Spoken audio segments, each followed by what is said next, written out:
جب حضرت عثمان غنی رضی اللہ تعالیٰ عنہ کا محاصرہ کر لیا گیا اور یہ خلافت کا آخری آپ کا دور ہے، 82 سال کی عمر تھی اس وقت آپ کی، اور یہ تاریخ کا دردناک باب ہے کہ حضرت عثمان غنی پر 40 دن تک پانی بند رہا۔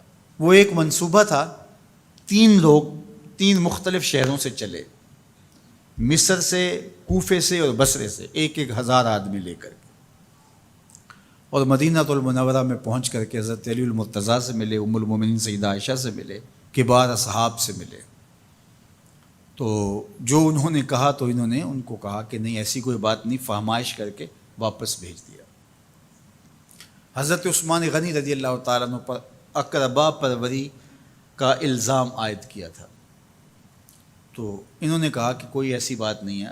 پھر یہ تھا کہ آپ نے کم عمر گورنر، کم عمر لوگ مقرر کیے، تو حضرت عثمان نے کہا کہ حضرت اسامہ بھی تو کم عمر تھے، حضور نے ان کو اگر مقرر کیا ہے تو یہ تو مثال ہمارے سامنے موجود ہے۔ لیکن یہ ایک منصوبہ تھا، اس منصوبے کے تحت یہ 3 جگہوں سے لوگ آئے تھے۔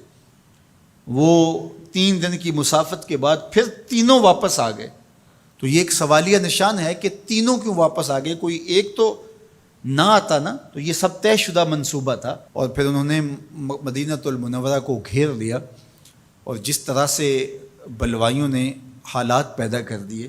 سیدنا علی المرتضیٰ رضی اللہ تعالیٰ عنہ تو شہر مدینہ سے باہر تشریف لے گئے تھے، اور اپنے بیٹوں امام حسن اور امام حسین رضی اللہ تعالیٰ عنہ کو حضرت عثمان غنی کے دروازے پر مقرر کیا تھا کہ ان کو ضرر نہ پہنچنے دینا۔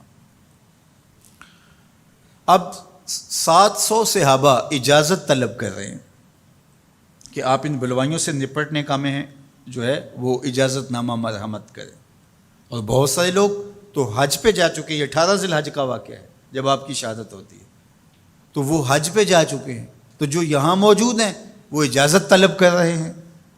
لیکن حضرت عثمان غنی رضی اللہ تعالیٰ عنہ نے کہا کہ نہیں، میں ایسی اجازت نہیں دوں گا۔ رسول اللہ صلی اللہ علیہ وسلم کا حرم شہر مدینہ لوگوں کے خون سے لالازار ہو، یہ میں اس کو گوارا نہیں کرتا۔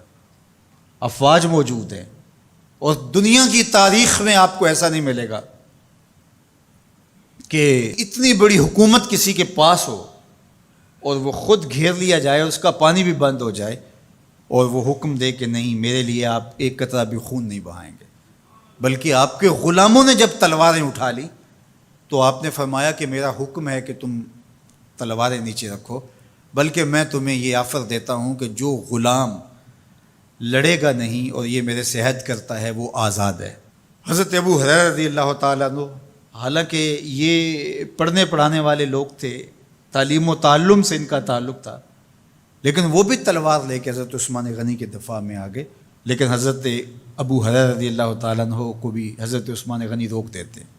مالک بن اشتر کہنے لگا کہ ہم آپ کی دستبرداری کے خواہاں ہیں، آپ خلافت سے دستبرداری اختیار کر لیجئے۔ تو حضور علیہ الصلوۃ والسلام کے اس جانثار صحابی نے، حضرت عثمان غنی نے فرمایا یہ نہیں ہو سکتا۔ دستبردار کیوں نہیں ہوئے؟ لگتا تھا یہ سب سے زیادہ آسان تھا، لیکن حضور نے ارشاد فرمایا تھا، اے عثمان، تمہیں اللہ ایک قمیض پہنائے گا، لوگ اس کو اتارنا چاہیں گے، تم کبھی نہ اتارنا۔ تو اس سے مراد خلافت کی قمیض ہے، اور ان کی شہادت کی خبر بھی اللہ کے محبوب علیہ السلام نے دی تھی، اور اگر آپ دستبردار ہو جاتے تو یہ ایک کھلونا بن جاتا، بازیچہ بن جاتی خلافت۔ چند آدمیوں کے پریشر سے خلافت سے دستبرداری کرنا پڑتی۔ اچھا، ایک یہ سوال بھی پیدا ہوتا ہے، چند باغی تھے، ان کو کس طرح کچل دیا جاتا؟ لیکن حضرت عثمان غنی یہ نہیں چاہتے تھے۔ ایک تو یہ کہ مدینے کی حرمت پامال نہ ہو، اور دوسرا پورے عالم اسلام کو آگ لگانے کا جو منصوبہ تھا، 3 مختلف شہروں سے 1,000 آدمی لایا گیا ایک منصوبے کے تحت، اور انہیں لاشیں چاہیے تھیں، اور جو ان کے پیچھے کام کر رہے تھے نادیدہ ہاتھ، ان کا منصوبہ یہ تھا کہ یہاں سے مختلف سمتوں میں، یہ تینوں شہر مختلف سمتوں میں تھے، تینوں سمتوں میں جب لاشیں جائیں گی تو پورے عالم اسلام کو ہم جو ہے وہ خانہ جنگی کی آگ میں دھکیل سکیں گے۔ تو حضرت عثمان غنی ان سازشوں سے آگاہ تھے، تو سب سے اہون اور آسان یہ تھا کہ قربانی پیش کر دی جائے، اور پھر انہوں نے سن بھی رکھا تھا کہ 2 شہید ہیں، شہید تو انہوں نے بہرحال ہونا ہے، تو لہٰذا میں خلافت سے دستبردار بھی نہیں ہوں گا، اور شہر مدینہ کی حرمت بھی پامال نہیں ہونے دوں گا۔